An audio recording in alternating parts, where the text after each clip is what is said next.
ভয়ঙ্কর ভালোবাসা পর্ব তৃতীয়। রুদ্রিক তানহার কথাগুলো শুনে ভীষণ খুশি হয়। তানহাকে গাড়িতে বসতে বলে।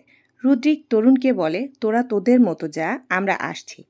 তরুণ নাইলাকে নিয়ে গাড়ি স্টার্ট দেয়। রুদ্রিককে বিদায় বলে নাইলাকে নিয়ে চলে যায়। তরুণ, নাইলা আর তরুণ কিছু সময় একা কাটাবে, তাই তারা ঘুরতে চলে যায়। রুদ্রিক গাড়ির ভিতরে উঠে বসে। রুদ্রিক তানহাকে দিকে তাকিয়ে দেখে তানহা মোবাইলের দিকে চেয়ে আছে। রুদ্রিক বলে, অ্যাঞ্জেল, কি দেখছো? তানহা বলে, ভাইয়া দেখুন এই ভয়ঙ্কর প্রেমিক আবার কি লিখেছে। রুদ্রিক দেখে সেখানে লেখা আছে, তোমাকে না বলেছিলাম তোমার ছায়া হয়ে থাকবো। তোমার দিকে এই ছেলে তাকিয়েছে, বাজে ইঙ্গিত করেছে। ওর মুখ হাত পা সব একেবারে ভেঙে দিয়েছি। সব সময় একটা কথা মাথায় রাখবে, তুমি যেখানে আমিও সেখানে। আমি তোমার ছায়া। ছায়া কখনো নিজের শরীরকে ছেড়ে দূরে থাকতে পারে না। তুমি শুধুমাত্র আমার পরি, শুধুমাত্র আমার পরি। এটা তো সাংঘাতিক ব্যাপার তানহা। শিওর এটাই জিন। জিন জন্যই তোমাকে পরি নামে ডাকে। তানহা বলে, ভাইয়া এখন কিন্তু সত্যি সত্যি ভয় লাগছে। ধুর, ভয় পেও না। এ জিন ভালো জিন, তোমার অন্তত কোনো ক্ষতি করবে না। দেখেই বুঝতে পারছো তোমাকে কত ভালোবাসে, ভয়ঙ্কর ভালোবাসে। রুদ্রিক তানহাকে নিয়ে বেড়াতে চলে যায়। শহরের পাশে লেকের ধারে ঘুরতেই নিয়ে যায়। পাশে একটি পার্ক আছে। তানহা আবদার করে সে পার্কে বেড়াতে যাবে। রুদ্রিক তানহাকে পার্কের ভিতরে নিয়ে যায়। পার্কের ভিতরে গিয়ে অনেক সুন্দর সুন্দর দোলনা আছে। তানহা দোলনায় দুলতে থাকে। তারপর তার চোখ যায় নৌকা টাইপের একটি দোলনায়। তানহা রুদ্রিকের কাছে আবদার করে সেই নৌকায় উঠবে। রুদ্রিক না করতে পারে না। তানহাকে নিয়ে নৌকায় ওঠে। নৌকা যখন খুব জোরে দুলতে থাকে তানহা ভয় পেয়ে যায়। রুদ্রিক এক হাতে তানহার হাত ধরে, কিন্তু তানহার ভয় যেন তাও কাটেই না। তানহা আস্তে করে রুদ্রিকের কাছে আসে। রুদ্রিককে জড়িয়ে ধরে ওর বুকে মাথা রাখে। সত্যি তানহার কাজে হতবাক হয়ে যায় রুদ্রিক। তানহা এটা কি করছে? তানহা তো জানে তানহা ছোট না। রুদ্রিকের শরীরের মধ্যে কারেন্ট বয়ে যায়। রুদ্রিক তানহাকে ছুঁয়েছে, ধরেছে, কিন্তু কখনো বুকে এভাবে জড়িয়ে ধরেনি। আজ প্রথম তানহা তাকে বুকে জড়িয়ে ধরেছে। হাজার হোক, রুদ্রিকও তো পুরুষ মানুষ। তানহার ছোঁয়ায় রুদ্রিকের শরীর কাঁপতে থাকে। তানহা বলে, রুদ্রিক ভাইয়া আপনিও ভয় পাচ্ছেন আমার মতো? তাহলে আমাকে জড়িয়ে ধরুন, দেখবেন ভয় আর লাগবে না। রুদ্রিক তানহাকে আষ্টে পিষ্টে জড়িয়ে ধরে খুব শক্ত করে। তানহা রুদ্রিকের ছোঁয়া পেয়ে আবেশে ভেসে যায় আর রুদ্রিকের বুকে মধ্যে মুখ লুকিয়ে থাকে। ওরা অনেক সময় বাইরে ঘোরাঘুরি করার পর চলে আসে গাড়িতে। তানহা স্বাভাবিক আছে। তানহাকে নিয়ে রুদ্রিক সোজা চলে যায় তানহাদের বাড়িতে।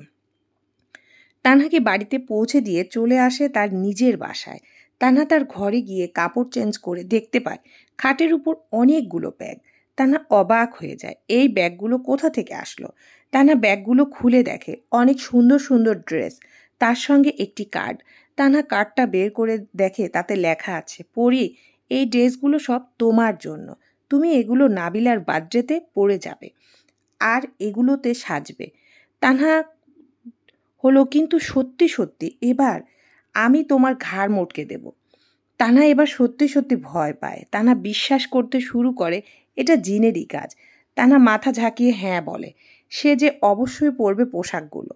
তারপর একটি একটি করে সব পোশাক খুলে দেখতে থাকে। অপূর্ব, অসাধারণ দেখতে প্রতিটা ড্রেস।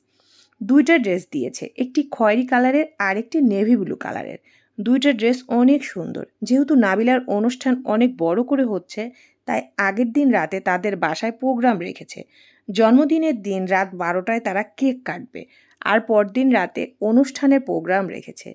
সব আত্মীয় স্বজনকে দাওয়াত করেছে। তানহা, তরুণ তারা আগের দিন বিকালে ওদের বাসায় যাবে। সেই মোতাবেক তানহাকে দেওয়া হয়েছে সব জিনিসগুলো। আগের দিন রাতে পার্টির জন্য দেওয়া হয়েছে একটি নেভি ব্লু কালারের ড্রেস আর পরের দিন অনুষ্ঠানের জন্য দেওয়া হয়েছে খয়েরি কালারের ড্রেস। আর দুইটি ড্রেসের সঙ্গে ম্যাচিং করে তানহাকে গোল্ডের জুয়েলারি ও সাদা ডায়মন্ডের জুয়েলারি দেওয়া হয়েছে। তানহা ভাবে, সত্যিই এটা জিন। তা না হলে এত দামি দামি উপহার, এত দামি গোল্ড ডায়মন্ড তাকে কে দিত? তানহা তো প্রেমিক চেয়েছিল, কিন্তু তাই বলে সরাসরি জিন পেয়েছে। এদিকে রুদ্রিকের বন্ধু-বান্ধব জানায় যে রুদ্রিকের এলাকায় কিছু উচ্ছৃঙ্খল ছেলে ঢুকেছে। রুদ্রিক বুঝে পায় না হঠাৎ করে তার এলাকায় কোন উচ্ছৃঙ্খল ছেলে ঢুকলো। তারা নাকি একটি কফি শপে যেয়ে কয়েকটি মেয়েকে উত্ত্যক্ত করেছে এবং ঝামেলাও হয়েছে বেশ। রুদ্রিকের বন্ধুর কথায় রুদ্রিক অবাক হয়ে যায়, কারণ তার অঞ্চলে এরকম কোনো ছেলে কোনো মেয়েকে বিরক্ত করার সাহস পায় না। এই অঞ্চলে প্রতিটি মেয়ে খুব ভালোভাবে স্কুল কলেজে যাতায়াত করতে পারে, তাদের জন্য নিরাপত্তার আলাদা ব্যবস্থা করা আছে। রুদ্রিকদের পাশের গ্রামে প্রতিনিয়ত মেয়েদের উত্ত্যক্ত করা, ধর্ষণ করা এসব হতেই থাকে, অথচ রুদ্রিকদের গ্রামে এসব কিছুই নেই। হঠাৎ করে এরকম হওয়াতে রুদ্রিক একটু চিন্তায় পড়ে যায়, বলে সে দেখবে আগে নাবিলার প্রোগ্রামটা বের হয়ে যাক। তানহা তরুণ সবাইকে খাবারের জন্য টেবিলে ডাক দেয় ওর মা। সবাই মিলে টেবিলে খেতে বসেন। নাবিলার জন্মদিনে তোমার বিয়ের প্রস্তাব দিব, এঙ্গেজমেন্টের কথা বলে নিব, আর আমি তোমার আর নায়লার এঙ্গেজমেন্ট করে দিতে চাচ্ছি। ভীষণ খুশি হয়ে যায় তরুণ মনে মনে। তার বাবা তাকে সরাসরি এই কথাগুলো বলাতে সে খুব খুশি হয়। তানহাও ভীষণ খুশি হয় নায়লাকে ভাবি হিসাবে পাবে জন্য। চেয়ারম্যান সাহেব বলেন নাবিলার বার্থডের জন্য সে একটি খুব সুন্দর দেখে গহনার সেট কিনেছে নাবিলাকে দেওয়ার জন্য। তরুণের মা বলে খুব ভালো করেছেন। তারপর তারা একত্রিত হয়ে খাওয়া দাওয়া শেষ করে নেয়। চেয়ারম্যানের পিছে পিছে যায় তরুণের মাও। তরুণের মা তরুণের বাবাকে বলেন, আপনি তো নাবিলার আর তরুণের এঙ্গেজমেন্টের ব্যবস্থা করলেন, তানহাকে নিয়ে কি চিন্তা করলেন? চেয়ারম্যান সাহেব বলেন, আমার একমাত্র মেয়ে, ওর জন্য তো আর যাকে তাকে নির্বাচন করতে পারি না। অনেকগুলো ঘরে থেকেই বিয়ের প্রস্তাব এসেছে। আমার নির্বাচন বের হয়ে গেলে আমি দেখব। কয়েকজনের অবস্থা খুব ভালো, ছেলেও ভালো, কিন্তু তারপরেও আমি যাচাই বাছাই করব। তারপর মেয়ের জন্য সিদ্ধান্ত নিব। তরুণের মা বলেন, আমার বড় ভাই তার ছেলের জন্য তানহাকে নিতে চায়। বড় ভাবি অনেক দিন ধরেই এই নিয়ে ইনিয়ে বিনিয়ে আমাকে কথা বলে বুঝায়, কিন্তু আমি কখনো তার কথায় পাত্তা দেইনি। এখন যখন ছেলে দেখছেন, বড় ভাইয়ের ছেলের কথাও কিন্তু একটিবার হলেও ভাবতে পারেন। আমার বড় ভাইয়ের ছেলে হৃদয় এবার খুব ভালো পোস্টে জব পেয়েছে। সচিবালয়ে চাকরি করে সে, ঢাকা শহরে, কারণ সে বিসিএস ক্যাডার। চেয়ারম্যান সাহেব বলেন, আগে নির্বাচন বের হতে দাও। নির্বাচন আর তরুণ আর নায়লার এঙ্গেজমেন্টটা শেষ হোক। ধীরে ধীরে চিন্তা করি, কারণ একেবারে সব কিছু চিন্তা করতে গেলে আর তাড়াহুড়া করতে গেলে মেয়ের জীবনটা হয়তো সুখের নাও হতে পারে। তাড়াতাড়ির কাজ হয় শয়তানের, আমরা তো সবাই জানি। এজন্য ধৈর্য ধরে কাজ করতে হবে আমাদের। চেয়ারম্যান সাহেবের কথায় সাথে তরুণের মা, তিনি বললেন, ঠিক আছে, আপনি যেটা ভালো মনে করেন করুন। এখন রাত প্রায় 12টা বাজে। রুদ্রিকের নাম্বার বের করে তানহা ফোন করবে। রুদ্রিক কখন থেকে তানহার ফোনের অপেক্ষা করছে। তানহা ফোন করে বলে, হ্যালো রুদ্রিক ভাই। রুদ্রিক বলে, হ্যাঁ বলো। আজকে তোমার জিন ভূত কি করেছে? কি করে নাই তাই বলেন। বাসায় এসে দেখি বিছানার মধ্যে ড্রেস, জুয়েলারি, দামি দামি গোল্ডের জিনিস, দামি দামি ডায়মন্ডের জিনিস। চিন্তা করেছেন? রুদ্রিক বলে, বাবা তানহা, তোমারই তো কপাল, তোমার প্রেমিক তো বিশাল বড়লোক। তানহা বলে, আরে বাদ দেন তো, সে তো বড়লোক না, সে তো জিন, আর জিনের কাছে সোনা গহনা ডায়মন্ডগুলো তো কোনো বিষয়ই না। রুদ্রিক বলে, তাহলে তোমারই তো কপাল, তোমাকে সোনা গহনায় মুড়িয়ে রাখবে তোমার জিন। তানহা মন খারাপ করে বলে, ভাইয়া আমার এসব কিছুই চাই না। তাহলে তোমার কি চাই? তানহা বলে, আমার একজন ভালোবাসার মানুষ চাই, যে শুধু আমাকে ভালোবাসবে আর কাউকে না, শুধু আমার কথায় ভাববে আর কারোর কথাই না। তার চোখে আমি আমার জন্য অগাধ ভালোবাসা দেখতে চাই। দিন শেষে যখন বাড়ি ফিরবে ক্লান্ত শরীরে, আমার মুখ দেখে তার সব ক্লান্তি দূর হয়ে যাবে। প্রতিদিন সকালে অফিস যাওয়ার আগে সে আমাকে আমার কপালে ভালোবাসার পরশ এঁকে দিয়ে যাবে। প্রতিদিন রাতে তার বুকে মাথা রেখে ঘুমাতে পারবো। এরকম একজন মানুষ চাই। রুদ্রিক ভাই, আমার টাকা পয়সা কিছুই লাগবে না। রুদ্রিক ছোট তানহার কথা শুনে অবাক হয়ে যায়। চিন্তা করে, ছোট্ট তানহা এইভাবেও ভাবতে পারে। রুদ্রিক বলে, বাহ তানহা, তুমি তো অনেক বোঝো। তোমাকে আমি যা ভাবি তুমি তো আদৌ তা নও। তানহা বলে, না ভাইয়া, আমি খুব সাধারণ একটি মেয়ে, সাধারণ, খোলামেলা, আর বিশেষ করে আমাকে ভালো করে চেনেন আপনি। আমার বুদ্ধির পর থেকে একমাত্র আপনার সঙ্গে আমি বেশি মিশি। আমার কাজ সব কিছু আমি আপনার কাছেই শেয়ার করি। বলতে পারেন আপনি আমার একজন খুব ভালো বন্ধু। আপনি শুধু ভাইয়ার না, আমারও বন্ধু, আমারও বেস্ট ফ্রেন্ড। আপনার সাথে কথা বলতে আমার ভালো লাগে, আপনার সাথে ঘুরতে ও থাকতে আমার ভালো লাগে। আমি জানি না এর নাম কি, তবে হ্যাঁ, আমার ভীষণ ভালো লাগে রুদ্রিক ভাই। রুদ্রিক বুঝতে পারে তানহা কি বোঝাতে চায়। রুদ্রিক আর কথা বাড়ায় না, বলে তানহা অনেক রাত হয়ে গিয়েছে, এখন ঘুমিয়ে পড়ো। আগামীকাল তো তোমাদের সবাইকে আবার আমাদের বাসায় আসতে হবে। তানহা বলে ঠিক আছে ভাইয়া, শুভরাত্রি বলে ফোন রেখে দেয়। আজকে সকাল সকাল রুদ্রিকের বাসায় তোড়জোড় শুরু হয়ে গিয়েছে। নায়লার মামাতো ভাই, খালাতো ভাই, বোন সবাই এসেছে। রুদ্রিকের বাড়ি ভর্তি মেহমান। নায়লার বাবা মা অস্থির মেহমান সামলাতে সামলাতে। আর এদিকে নায়লাকে বিয়ে করার জন্য নায়লার খালাতো ভাই সে প্রস্তাব দিবে নায়লার বাবা মায়ের কাছে। তাই তো খালা, খালু, খালাতো ভাই, বোনেরা সবাই এসে গেছে ওদের বাড়িতে আগের দিনই। কিন্তু নায়লার এ ব্যাপারটা মোটেও ভালো লাগছে না। নায়লা তরুণকে ফোন দেয়, বলে জানেন আমার খালাতো ভাই আছে না? তরুণ বলে কোন খালাতো ভাই? নায়লা বলে ওই যে আশিক ভাইয়া। আশিক ভাই তার বাবা মা বোন সবাইকে নিয়ে হাজির হয়েছে, আমায় নাকি বিয়ের প্রস্তাব দেবে আব্বু আম্মুর কাছে। তরুণ বলে তুমি শুধু শুধু ভয় পাচ্ছ। আমার আব্বু আম্মু নাবিলার জন্মদিনে যে আমাদের বিয়ের প্রস্তাব দেবে, এবং রুদ্রিক তো আমাদের সাথেই আছে, তাহলে ভয়ের কিছুই নেই। আর নায়লা একটা কথা মাথায় রেখো, তুমি আমাকে ভালোবাসো, আমি তোমাকে ভালোবাসি। তুমি একজন অ্যাডাল্ট মেয়ে। তুমি যতক্ষণ মত না দিচ্ছ পৃথিবীর কারো সাধ্য নেই তোমাকে জোর করে অন্য কারোর সাথে বিয়ে দিয়ে দেয়। সবসময় একটা কথা মাথায় রাখবে, তোমাকে না পেলে তোমার তরুণের বেঁচে থাকা হয়তো দায় হয়ে যাবে পৃথিবীতে। আমি বলবো না মারা যাব, কারণ জীবন কারো জন্য থেমে থাকে না, কিন্তু তোমার ভালোবাসা হারিয়ে হয়তো বা কিছুদিন পিছিয়ে যাব। নায়লার কাছে এইভাবেই তরুণকে ভালো লাগে, কারণ তরুণ কখনো সিনেমার মতো ডায়লগ দেয় না, তোমাকে ছাড়া বাঁচবো না, মারা যাব, এইসব বলে না। তরুণ বাস্তব ভিত্তিক একটি ছেলে, সে যা বলে সরাসরি বলে। নায়লা বলে তুমি কি করে ভাবলে তোমাকে ছাড়া অন্য ছেলেকে আমি বিয়ে করব? আমার বুদ্ধি হওয়ার পর থেকে তোমাকে দেখছি, আর সেই তোমাকে আজ এত বছর ধরে ভালোবেসেছি। কি অন্য কারোর ঘরে যাওয়ার জন্য? এতই সহজ? তোমার বুকে থাকবো, তোমার বাচ্চার মা হব, তোমার সংসার করব, তারপর বুড়ি হয়ে একসাথে তোমার সাথে মারা যাব, বুঝতে পেরেছ?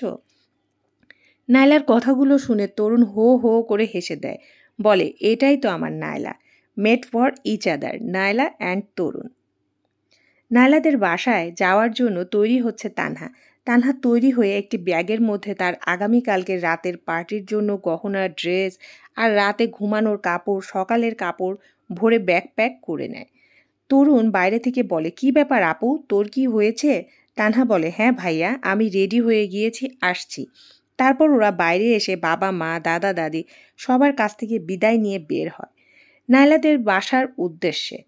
ওর বাবা মা, দাদা দাদি আগামীকাল বিকাল বেলায় যাবে নায়লাদের বাসায়, আর আজকে রাতের স্পেশাল ফাংশন থাকার জন্য তরুণ ও তানহাকে যেতে বলেছে ওরা। রুদ্রিকদের সারা বাড়ি থেকে শুরু করে রাস্তা, বাগান সবকিছু খুব সুন্দর করে সাজানো হয়েছে। আলো চারদিকে ঝলমল করছে, সুন্দর করে সাজানো। নাবিলা আর নায়লার বয়সের পার্থক্য অনেক, কারণ নাবিলার বাবা মায়ের একটি মাত্র মেয়ে নায়লা।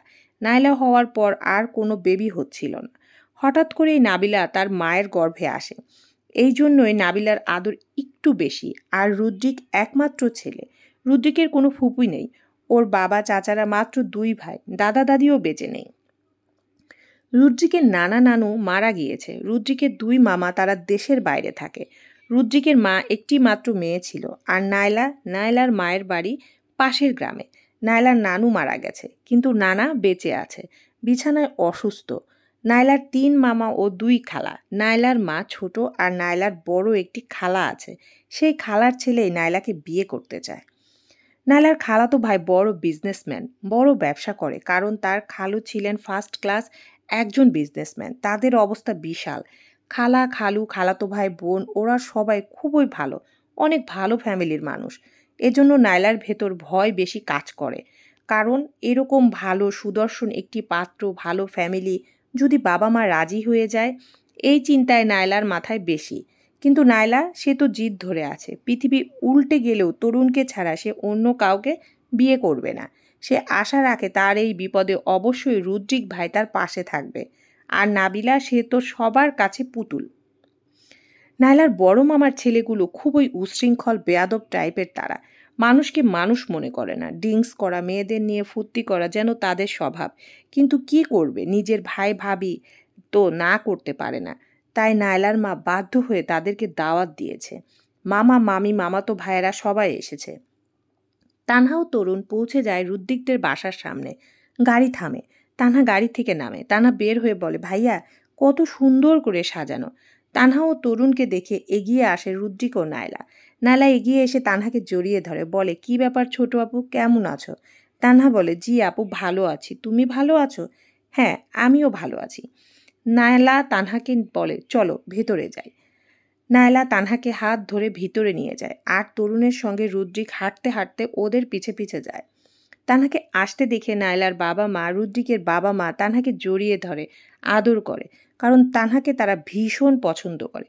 তানহা দেখতে এত সুন্দরী, তাকে নাকি আদর না করে কেউ থাকতেই পারে না। তানহার মাথায় হাত বুলিয়ে দিয়ে রুদ্রিকের বাবা বলে, তা মামুনি তুমি ভালো আছো তো? তানহা বলে, জি আঙ্কেল আমি ভালো আছি। রুদ্রিকের মা তানহাকে নিয়ে বসায় টেবিলে। টেবিল ভর্তি খাবার। রুদ্রিকের মা বলে, কি খাবে বলো? তানহা বলে, আন্টি এখন কিছু খাবো না, পরে খাই। রুদ্রিকের মা বলে, ঠিক আছে। তানহা পাশে তাকিয়ে দেখে একটা ছেলে তির্যক নজরে ওর দিকে তাকিয়ে আছে। তানহা ছেলেটির দিকে এক নজর দেখে চিনতে পারে না। ও বুঝতে পারে ছেলেটি ওদের গ্রামের নয়। তানহা ছেলেটিকে পাশ কাটিয়ে এসে নায়লার পাশে সোফায় বসে পড়ে। ওই ছেলেটিও যখন দেখে তানহাকে দেখা যাচ্ছে না, সে তার স্থান পরিবর্তন করে আর এসে সেও নায়লা ও তানহার সরাসরি সামনাসামনি সোফায় বসে পড়ে আর একভাবে তাকিয়ে থাকে তানহার দিকে। তানহা তাতে খুব বিরক্ত হচ্ছে। তানহা নিজের হাত মোচড়াতে থাকে আর মনে মনে বলতে থাকে, প্রেমিক আপনি এখন কোথায়? দেখুন আপনার পরীকে কত বিরক্ত করছে এই বাজে ছেলে। ঠিক সেই মুহূর্তে সেখানে চলে আসে রুদ্রিক। রুদ্রিক বলে, নায়লা তানহাকে নিয়ে উপরে চলে যায়। নায়লা ভাইয়ের কথা মতো তানহাকে নিয়ে উপরে চলে যায়। তানহা যেন স্বস্তির নিঃশ্বাস ফেলে। তানহা ভাবে, আজকে জিন আসেনি তো কি হয়েছে? রুদ্রিক ভাই তো আছে তাকে বাঁচানোর জন্য, তার জন্য মানুষরূপী জিন। রুদ্রিক যেয়ে নায়লার মামাতো ভাইয়ের পাশে বসে পড়ে আর বলে, ব্রাদার একটা কথা বলি শোনো, যার তার দিকে ফট করে তাকাতে হয় না, আগে চিন্তা করতে হয়। যে ফুলটার দিকে তুমি তাকাচ্ছ নিশ্চয়ই সেই ফুলটার আগে থেকেই কোনো ভ্রমর আছে, আর সেই ভ্রমর যদি ভয়ঙ্কর কেউ হয়, দেখা গেল তোমাকে কামড় দিয়ে মেরে ফেললো। আর সবসময় মনে রাখবে, যে ফুল যত সুন্দর তার ঘ্রাণও বেশি, আর তার ভ্রমরও কিন্তু হয় ভয়ঙ্কর, কারণ যে ফুল সুন্দর ঘ্রাণ বেশি হয়, সবচেয়ে শক্তিশালী ভ্রমর কিন্তু সেই ফুলে যেয়ে বসে। তাই বলবো, নিজেকে সংযত করো, নিজের চোখকে সঞ্চিত করো। ভুল করেও ভুলভাল জায়গায় চোখ দিও না, তাহলে কিন্তু এই দুহাত তোমাকে আস্ত রাখবে না। Mind it. কথাগুলো বলে রুদ্রিক তরুণকে ডাক দিয়ে নিয়ে চলে যায় তার রুমে। তরুণ বুঝতে পারে কিছু একটা গন্ডগোল আছে, তা না হলে রুদ্রিক এভাবে সরাসরি ঠেট দিত না এই ছেলেকে। তরুণের কাছেও ছেলেকে ভালো মনে হয়নি মোটেও। এখন রাতের খাবার চলছে, সবাই খাওয়া দাওয়া করছে। বেশি কিছু খেতে পারছে না তানহা। তানহার পাশের চেয়ারে বসেছে রুদ্রিক। তানহাকে বারবার বলছে, খাচ্ছ না কেন, খাও। আর নায়লার পাশে বসেছে তরুণ, কারণ এখন শুধু ছেলে মেয়েরাই খাওয়া দাওয়া করছে। নায়লা, রুদ্রিক, তানহা, নায়লার খালাতো ভাই, মামাতো ভাই, সব বোন, তারা সবাই মিলে খেতে বসেছে। রুদ্রিক তানহার প্লেটে একটি রোস্ট উঠিয়ে দেয়। তানহা বলে, ভাইয়া আর কিছু দিবেন না, আমি খেতে পারবো না। তুমি কিছুই খেতে চাও না কেন? তুমি কি তোমার শরীর দেখেছো? একদম শুকিয়ে গেছো, পেট ভরে খাও। খাওয়া দাওয়া শেষ হতে হতে প্রায় রাত 11টা বাজে যায়। তখন সবাই যে যার মতো রেডি হতে চলে যায়, কারণ রাত 12টায় সবাই ছাদে উঠবে। সুন্দর করে সাজানো হয়েছে, সেখানে কেক কাটা হবে। আর নাবিলাকে ওর মা ও চাচি মিলে প্রিন্সেস সাজিয়ে দেয়। নাবিলার খুব ইচ্ছে সে এবার প্রিন্সেস সাজবে, তাই তাকে প্রিন্সেসের সাজিয়ে দেয় ওর মা চাচিরা মিলে। নায়লার মতো রেডি হতে থাকে, আর নায়লার রুমে রেডি হচ্ছে ওর খালাতো বোনেরাও। তানহা চুপচাপ দাঁড়িয়ে আছে, কারণ এখনও ওয়াশরুম খালি পাওয়া যায়নি। নায়লা বলে, তুমি তো জায়গা পাচ্ছ না ওয়াশরুমে, আসো আমার সঙ্গে আসো। তানহার হাত ধরে নায়লা ওর ড্রেস ওর ব্যাগ নিয়ে চলে যায় রুদ্রিকের ঘরে।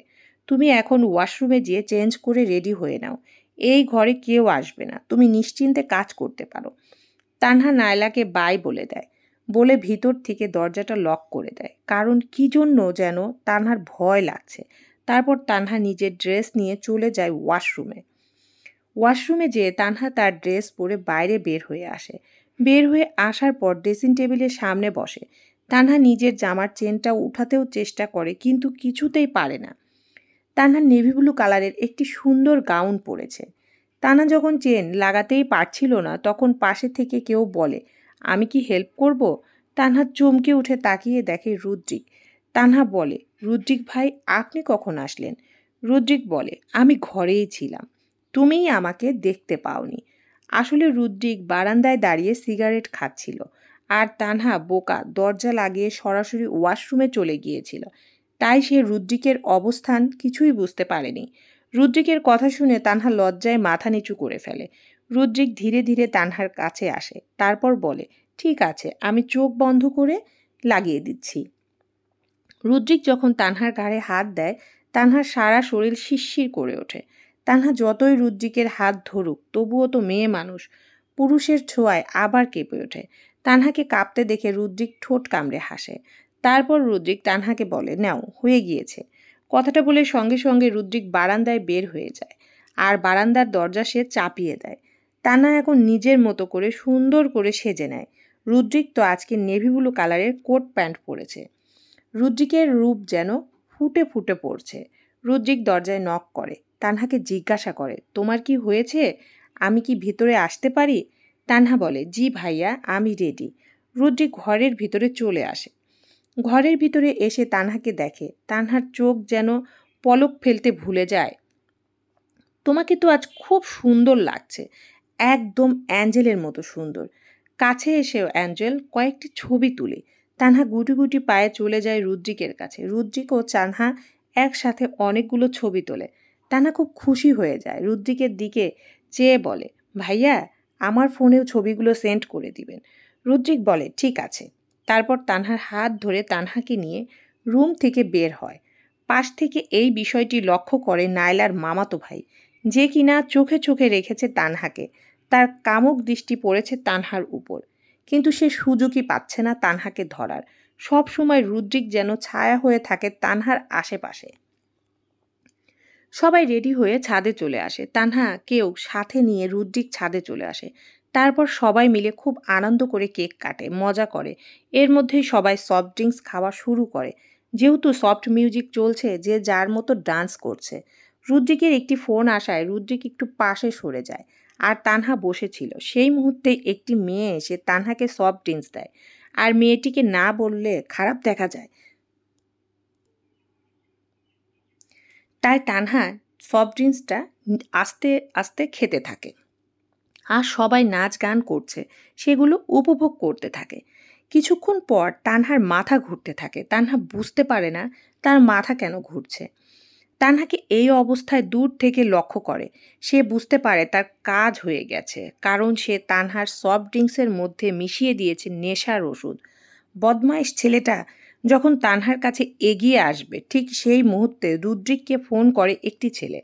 রুদ্রিককে বলে, ভাই, সেই বেয়াদব ছেলে যাচ্ছে তানহার কাছে। আপু কেমন যেন করছে। এই সেই ছেলে, যে ছেলেটি প্রথম দিন তানহাকে কলেজে গিফট ও ফুল দিয়েছিল। আর এই ছেলেটি সারাক্ষণ তানহার পাহারায় থাকে। আজ যখন তানহাকে এই বাসায় আনা হয়েছে, তবুও ঠিক তাকে পাহারায় রেখেছে, কারণ রুদ্রিক জানে অনুষ্ঠান বাড়িতে অনেক ছেলে পেলে, বিশেষ করে নায়লার মামাতো ভাইয়ের উপর তার বিশ্বাস নেই।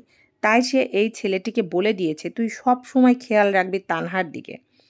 নায়লার মামাতো ভাই যেই না ছুতে যাবে তানহাকে, সঙ্গে সঙ্গে রুদ্রিক সেখানে এগিয়ে আসে। নায়লার মামাতো ভাইকে এক ধাক্কা দিয়ে পাশের সোফায় ফেলে দেয়, আর ওর দিকে তাকিয়ে বলে ওঠে, ডোন্ট টাচ হার।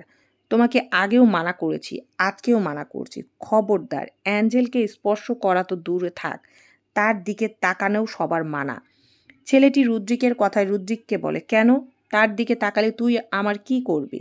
রুদ্রিক বলে, একবার তাকিয়ে দেখিস, দেখ কি করি। ছেলেটি রুদ্রিককে বলে, সব সময় তোর বাড়াবাড়ি, তোকে দেখে নেব আমি, দেখে নিস, সময় আমারও আসবে।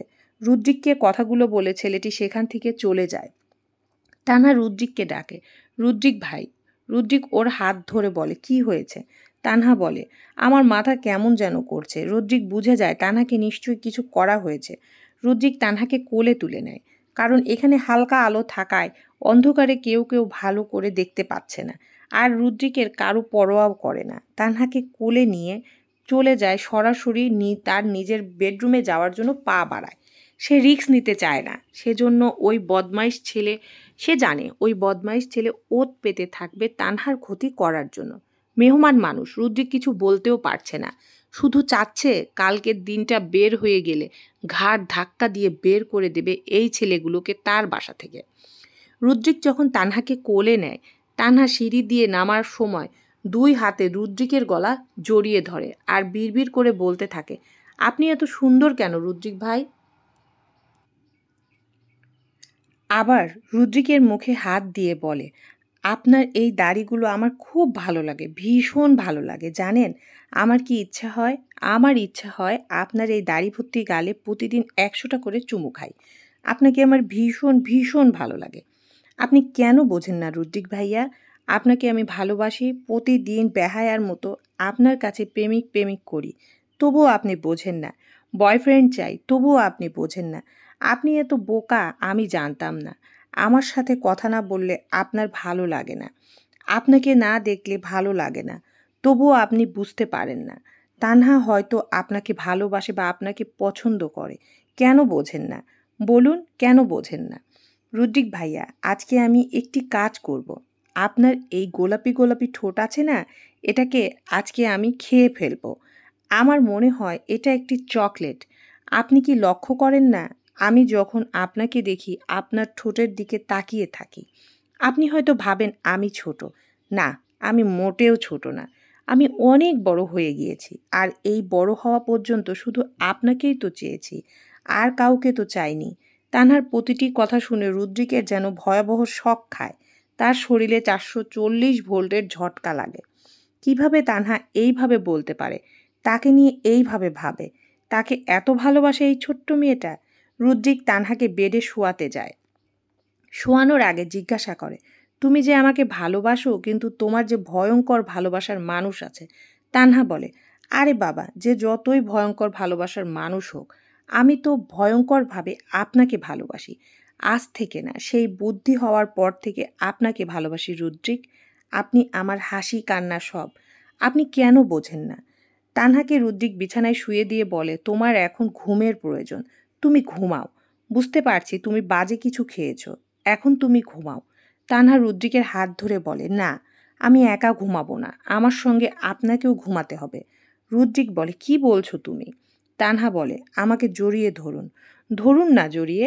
তানহা টান দিয়ে রুদ্রিককে বিছানায় শুয়ে তার উপর ফেলে দেয়। এবার বলে, এবার আমার ঠোঁটে কিস করুন।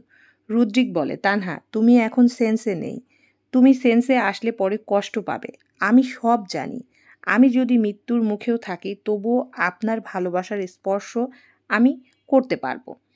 আপনার কেন বোঝেন না রুদ্রিক ভাইয়া? আপনাকে ভীষণ ভীষণ ভালোবাসি। আমার এই মনে শুধু আপনি আছেন, আর আমার এই শরীর মন দেহ সব কিছুই আপনার জন্য। প্লিজ রুদ্রিক ভাইয়া, বিশ্বাস করো না, আমি আপনাকে ভালোবাসি, ভীষণ ভালোবাসি। রুদ্রিকের গলা জড়িয়ে ধরে তানহা বলে, চলবে ভয়ঙ্কর ভালোবাসা পর্ব 3।